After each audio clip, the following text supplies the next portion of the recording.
Within our settlement, we've negotiated the return of over 60 sites of significance to Ngāti Hāua, and then we've got over 40 reserves coming back to us.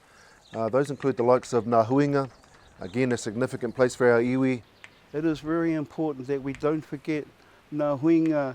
It was the meeting place where our river tribes congregated way before colonial times. There's a big kāinga in this area, and that included unfortunately, where the sewage ponds are. But it's all part of the border Ruru mai Akatea.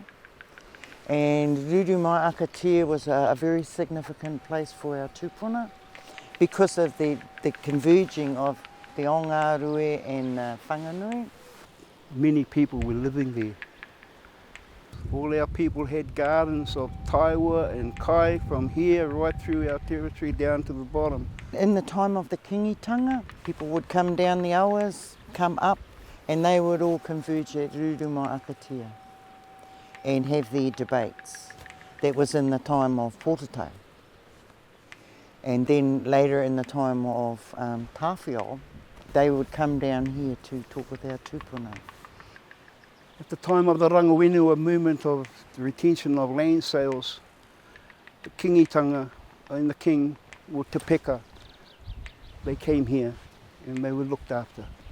He has the king also, they had place here at Ruru mai Akatea. And those are our wānau of our Manio Poto sides, and that we're all part of, we all whakapapa there.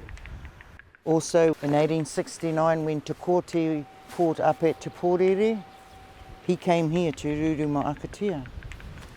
Colonial troops were sent through to spy up there, what we know as sunshine, and report back what the people were doing. And so they went back to their officers and said, there's all these Māoris were meeting, and there's a lot of action going on.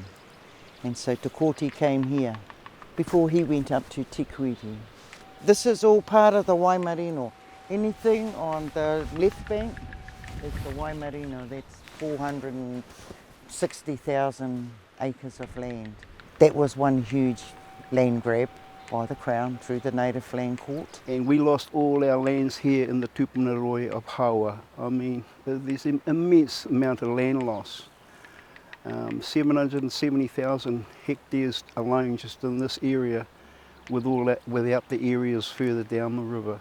There was a koe, very well known in Taumaranui, Mākere Turuehirua, and she wrote to the Crown many years ago complaining about their lands being negotiated on their behalf. They would rather do it themselves.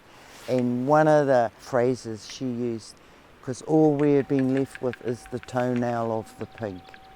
And I just thought that was an awesome description. I think the sad thing for me growing up as a young boy is you didn't hear a lot about Ngāti Hāua, only from our koros, from our kōrero when we listened to them. You look at our street names, it's all there. Hakeaha, Manaiti, Taitua, Miriama.